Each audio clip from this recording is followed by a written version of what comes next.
उधर ठंडर की करते ही शुरुआत। देखिए, गाजियाबाद हादसे को लेकर बड़ी कार्रवाई, 3 अधिकारी गिरफ्तार हुए हैं। ईओ, जेई और सुपरवाइजर की गिरफ्तारी। हादसे में अब तक 24 लोगों की मौत, 4 पर एफआईआर दर्ज। ठेकेदार अब भी फरार। जो मुरादनगर में घटना हुई थी उसके संबंध में मुरादनगर थाने पर एफआईआर पंजीकृत हुई थी। उसमें 3 लोगों को, जिसमें ईओ निहारिका सिंह है, जूनियर इंजीनियर चंद्रपाल और आशीष सुपरवाइजर, इन तीनों लोगों को गिरफ्तार किया गया है और जेल भेजा जा रहा है। आगे की विधिक कार्रवाई इसमें की जा रही है। गाजियाबाद हादसे में घायल 15 से अधिक लोगों को अस्पताल में कराया गया भर्ती। घटनास्थल से मलबा हटाने के लिए चलाया गया रेस्क्यू। एनडीआरएफ की टीम मौके पर मौजूद। गाजियाबाद हादसे पर प्रधानमंत्री नरेंद्र मोदी ने मृतक के परिजनों के प्रति दुख प्रकट किया। घायलों के जल्द स्वस्थ होने की कामना की है।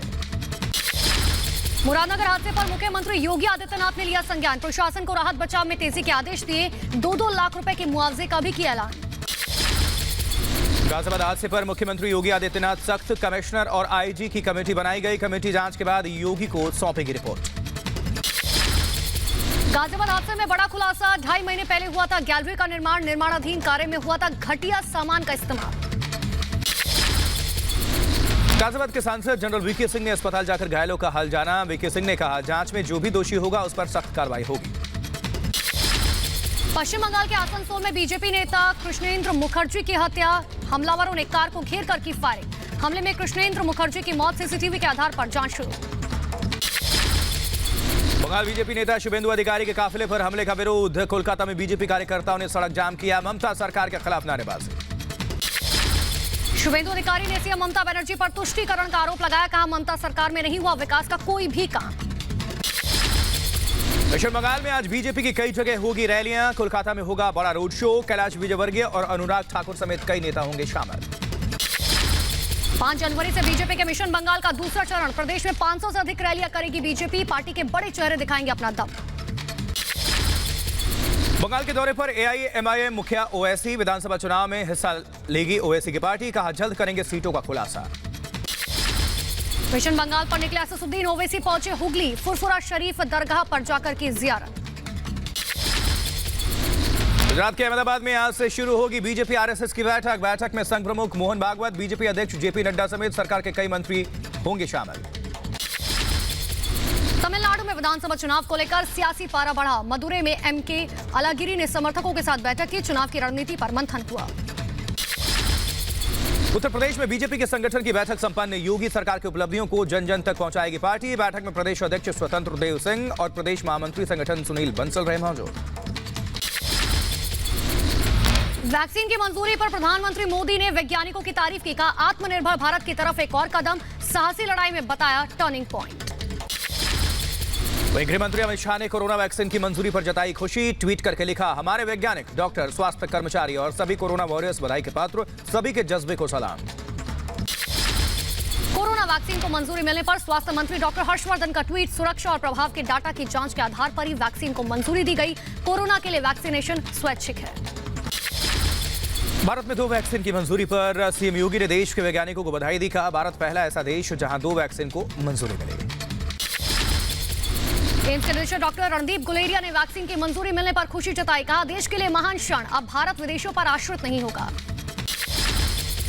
कोरोना वैक्सीन पर मुलायम सिंह यादव की बहू अपर्णा यादव का बयान, नहीं होनी चाहिए वैक्सीन पर राजनीति। कोरोना के खिलाफ जंग में सभी को लगवाना चाहिए टीका। और कोविड वैक्सीन पूरे विश्व के लिए है। भारत इसमें एक विजेता और महानायक के रूप में अपनी स्थान बनाया है। तो मुझे नहीं लगता कि हमें किसी बीजेपी को या किसी पार्टी के लोगों को देना चाहिए। इस पे ऐसा नहीं कहना चाहिए, ये उचित नहीं है। तो वहीं कोरोना वैक्सीन पर सवाल उठाने वालों को बीजेपी अध्यक्ष जेपी नड्डा का जवाब। विपक्ष को भारत की कामयाबी पर गर्व नहीं होता। ऐसी राजनीति को देश नकारता रहेगा। उधर शशि थरूर के बाद जयराम रमेश ने कोवैक्सीन पर सवाल उठाए। कहा, कोवैक्सीन पर रुख साफ करे सरकार। बीजेपी सांसद रवि किशन का अखिलेश यादव पर तीखा हमला। कहा, एसपी प्रमुख का बयान गैर जिम्मेदाराना है। चुनाव में हार के डर से ऐसी बयानबाजी कर रहे हैं। किसान आंदोलन का 40वां दिन है आज। सरकार और किसानों के बीच 8वें दौर की वार्ता होनी है। दोपहर 2 बजे विज्ञान भवन में यह बैठक होगी।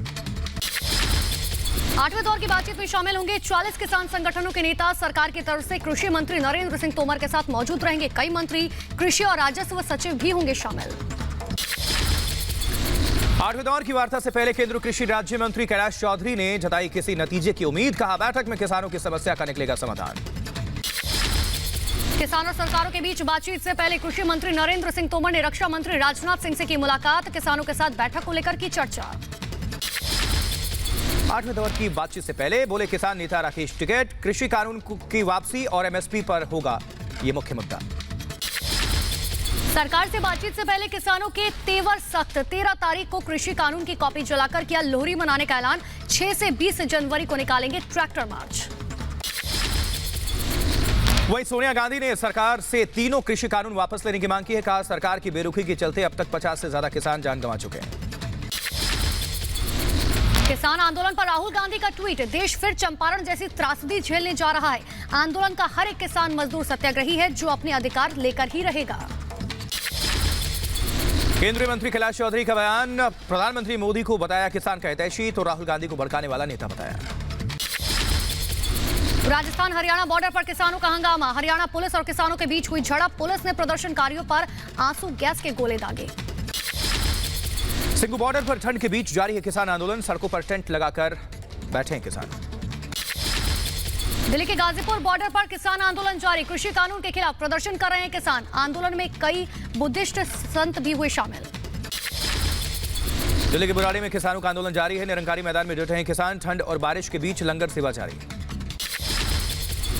राष्ट्रीय माप पद्धति सम्मेलन में उद्घाटन भाषण देंगे पीएम नरेंद्र मोदी। सुबह 11 बजे वीडियो कॉन्फ्रेंसिंग के जरिए होगा कार्यक्रम का आयोजन। प्रधानमंत्री मोदी ने जाना सौरव गांगुली का हालचाल। फोन करके सौरव गांगुली की पत्नी से बातचीत की। हार्ट अटैक के बाद अस्पताल में भर्ती हैं सौरव गांगुली। बीसीसीआई अध्यक्ष सौरव गांगुली की सेहत में हुआ सुधार। सौरव गांगुली की एंजियोप्लास्टी हुई थी। गांगुली की सेहत पर डॉक्टर्स की पैनी नजर। दिल्ली में निगम के बकाया फंड को लेकर बीजेपी का जन जागरण मार्च। केजरीवाल सरकार से 13,000 करोड़ बकाया देने की मांग को लेकर मार्च। 50 लाख लोगों तक पहुंचाया जाएगा संदेश। गोरखपुर को सीएम योगी आदित्यनाथ की बड़ी सौगात। 660 करोड़ की परियोजना का लोकार्पण और उद्घाटन। गोरखपुर में मुख्यमंत्री योगी आदित्यनाथ का अखिलेश यादव पर हमला। कहा लटकाने भटकाने वाली सरकारें राम के अस्तित्व पर उठाती थी सवाल और अब कहते हैं राम सबके हैं। मुरादाबाद में एक राम मंदिर निर्माण के लिए रैली का आयोजन। लोगों से दान के जरिए फंड जुटाने की कोशिश। वहीं अरुणाचल दौरे के दूसरे दिन सीडीएस जनरल बिपिन रावत ने किया सीमावर्ती क्षेत्रों का दौरा। एलएसी पर सैन्य तैयारियों का जायजा लिया। मध्य प्रदेश में लव जिहाद के बाद पत्थरबाजों के खिलाफ सख्त मूड में शिवराज सरकार। कानून तोड़ने वालों के खिलाफ होगी कड़ी कार्रवाई। नुकसान की भरपाई के लिए कुर्क होगी आरोपियों की संपत्ति। हिमाचल प्रदेश में पुलिस की गुंडागर्दी का वीडियो सामने आया। रोहतांग पास के नजदीक अटल टनल का बताया जा रहा है ये वीडियो में टूरिस्ट की पिटाई करते हुए दिख रहे हैं पुलिसकर्मी। कानपुर में पुलिस फिर तार-तार हुई। खाकी की गरिमा तार-तार हुई। थानेदार पर लगा चोरी की कार चलाने का आरोप। जबकि कानपुर के चकेरी थाना क्षेत्र में नशे में धुत होमगार्ड के प्लाटून कमांडर का वीडियो वायरल हो रहा है। महिला शिक्षक का पीछा करते हुए पकड़े गए प्लाटून कमांडर। जम्मू कश्मीर में आतंकी साजिश का हुआ भंडाफोड़। पुंछ में सुरक्षा बलों ने आतंकी ठिकाने का खुलासा किया। सुरक्षा बलों को भारी मात्रा में गोला बारूद मिले। आतंकवादियों के 3 ओवरग्राउंड वर्कर्स की निशानदेही पर हथियारों की बड़ी खेप बरामद हुई है। 5 पिस्टल, 13 ग्रेनेड, 105 गोलियां बरामद। मध्य प्रदेश में घुसे छत्तीसगढ़ और महाराष्ट्र के 100 नक्सली। राज्य सरकार ने नक्सल प्रभावित क्षेत्रों में अर्धसैनिक बलों की 6 कंपनियों की तैनाती की मांग की। राजस्थान के कई जिलों में कौओं की मौत से हड़कंप। झालावाड़ में 100 से ज्यादा कौओं की मौत हो गई है। पूरे राज्य में करीब 350 पक्षियों की मौत से लोगों में दहशत। राजस्थान के 7 जिलों में पक्षियों की मौत से बड़ी दहशत। कौओं के बाद अब कोयल, कबूतर और चिड़ियों की भी हो रही है मौत। प्रशासन ने जारी किया अलर्ट। जबकि केरल से मथुरा जेल लाया जाएगा सीएफआई का 5वां सदस्य। विदेशी फंडिंग मामले में एनफोर्समेंट डायरेक्टोरेट ने किया है इसको गिरफ्तार। ईडी को उसके खाते में मिले हैं विदेश से फंडिंग के सबूत। मथुरा के गौशाला में गायों की मौत से मचा हड़कंप। ग्रामीणों ने गौशाला संचालक पर लगाए गंभीर आरोप। कहा चारे के अभाव में दम तोड़ रहे हैं गोवंश। मुंबई में पुलिस ने अवैध हथियार रखने वाले एक शख्स को किया है गिरफ्तार। पकड़े गए आरोपी के पास से पिस्टल और कारतूस बरामद।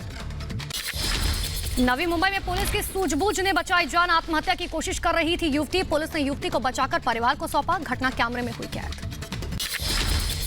यूपी के संबल में जश्न के नाम पर कोविड नियमों की अनदेखी। समाजसेवी संस्था के लोगों ने बिना मास्क और सोशल डिस्टेंसिंग के नशे में धुत होकर किया डांस। वीडियो वायरल होने के बाद एसपी ने जांच की बात कही। यूपी के सीतापुर में सड़क पर शर्मसार हुई खाकी नशे में धुत पुलिसकर्मी ने जमकर किया हंगामा। पुलिस वालों की करतूत का वीडियो हुआ वायरल। जबकि यूपी के बहराइच में शराब के लिए पैसे नहीं देने पर मां के साथ मारपीट। मां को गंभीर हालत में अस्पताल में कराया गया भर्ती। बड़े भाई ने पुलिस में शिकायत दर्ज कराई। नौड़े के सेक्टर 20 में महिला ने दर्ज कराई रेप की शिकायत। पुलिस ने केस दर्ज कर शुरू की जांच। पुलिस को परिवार के बीच पहले से किसी विवाद की आशंका थी। यूपी के शाहजहांपुर में धर्मांतरण के आरोप में 5 लोग गिरफ्तार हुए हैं। पैसे का लालच देकर धर्मांतरण का आरोप है। ईसाई मिशनरी के लोगों की गिरफ्तारी हुई है। रायबरेली में सामने आया सनसनीखेज मामला। धर्मांतरण कर चुके परिवार को बदमाशों ने जिंदा जलाने की कोशिश की। पुलिस मामला दर्ज कर जांच में जुटी। मुंबई के दहिसर रेलवे स्टेशन पर चलती ट्रेन में चढ़ने के दौरान गिरा यात्री। पास खड़े शख्स ने बचाई जान। सीसीटीवी में कैद तस्वीरें। मथुरा में बांके बिहारी मंदिर बना मारपीट का अखाड़ा। सिक्योरिटी गार्ड की गुंडागर्दी का वीडियो हुआ वायरल। यूपी में बेखौफ हुए बदमाश। दिन दहाड़े 12वीं की छात्रों का किया अपहरण। घटना के 5 दिन बीतने के बाद भी पुलिस ने दर्ज नहीं किया कोई भी शिकायत। कानपुर में थानेदार की शर्मनाक करतूत। चोरी की कार चलाने का मामला आया सामने। कार सर्विस सेंटर ने किया मामले का खुलासा। जबकि यूपी के शामली में संदिग्ध हालत में युवक की मौत हो गई और परिजनों ने 4 सिपाहियों पर पीटने का आरोप लगाया है। पुलिस ने शव को पोस्टमार्टम के लिए भेजा है। बिहार के खगड़िया में छेड़खानी का विरोध करने पर एक व्यक्ति की हत्या। परिजनों ने गांव के मुखिया पर लगाया हत्या करने का आरोप। केरल के कासरगोड में बड़ा सड़क हादसा। घर में घुसी बेकाबू बस। 5 लोगों की मौत। बस में करीब 70 लोग सवार थे। दिल्ली एनसीआर में बारिश से बदला मौसम का मिजाज। तापमान में आई गिरावट। ठंड से राहत की उम्मीद बहुत कम। दिल्ली में कड़ाके की ठंड के साथ कोहरे की मार। विजिबिलिटी कम होने से लोगों को हो रही है भारी परेशानी। उत्तर भारत के मैदानी इलाकों में और बढ़ेगी ठंड। पंजाब, हरियाणा, उत्तर प्रदेश, राजस्थान में तेज बारिश का अलर्ट जारी। जबकि मुंबई के कई इलाकों में झमाझम बारिश से बदला मौसम का मिजाज। जल जमाव से लोगों को परेशानी का सामना करना पड़ रहा है। तो हिमाचल प्रदेश में भारी बर्फबारी का अलर्ट जारी। मौसम विभाग ने 5 जनवरी को शिमला समेत ऊंचाई वाले कई स्थानों पर भारी बर्फबारी की संभावना जताई। उधर जम्मू कश्मीर के जोशीला पास में भारी बर्फबारी से जनजीवन हुआ बेहाल। मौसम विभाग ने 5 जनवरी तक लगातार बर्फबारी का अनुमान जाहिर किया है। कुल्लू में बर्फबारी से अटल सुरंग के नजदीक फंसे 300 से अधिक पर्यटकों को पुलिस ने बचाया। रेस्क्यू में किया गया 70 गाड़ियों का इस्तेमाल। जम्मू कश्मीर के पटनीटॉप में भारी बर्फबारी हुई है। सफेद चादर से ढका पूरा इलाका। देवदार के पेड़ों पर जमी बर्फ की चादर। घूमने आए सैलानी खुश। जम्मू कश्मीर के रामबन जिले में बर्फबारी बनी आफत। नेशनल हाईवे 44 को किया गया बंद। गाड़ियों की आवाजाही पूरी तरह से रोकी गई। कर्नाटक के शिमोगा में झमाझम बारिश से मौसम हुआ सुहावना। कई इलाकों में जल जमाव के चलते लोगों को परेशानी। हरियाणा के अंबाला में कड़ाके की ठंड के बीच बारिश से खिले किसानों के चेहरे। गेहूं की फसल के लिए धुंध और बारिश को बताया फायदेमंद। बढ़ते आगे अगली खबर की बात करते हैं। दिल्ली के एम्स के पास रैन बसेरों में ठप हुई बिजली। रात भर लोगों को परेशानियों का करना पड़ा सामना। यूपी के मुरादाबाद में एक दंपति ने आत्मनिर्भर भारत की पेश की मिसाल।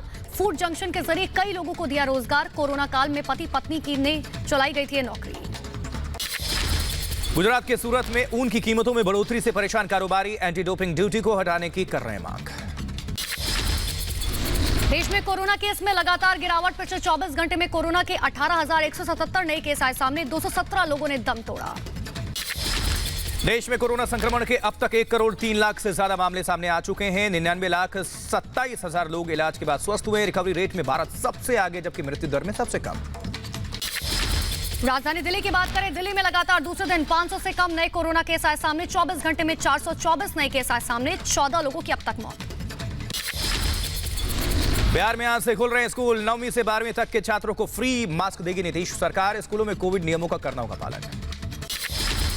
दुनिया में कोरोना का कहर लगातार जारी। कोरोना के 8 करोड़ 45 लाख केस आए सामने। 18,37,000 लोगों की मौत। अमेरिका के कैलिफोर्निया में कोरोना से हालत बेकाबू। लोगों से ब्लड डोनेशन की अपील। अब तक 3.58 लाख लोगों ने गंवाई है जान। जापान की राजधानी टोक्यो में कोरोना का संक्रमण बढ़ा।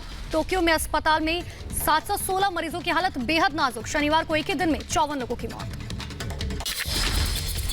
जर्मनी से बढ़ाई जा सकती है लॉकडाउन की तारीख। जर्मनी में राज्यों के गवर्नर ने की चांसलर एंजेला मर्केल से अपील। जर्मनी में लगातार बढ़ रहे हैं कोरोना के केस।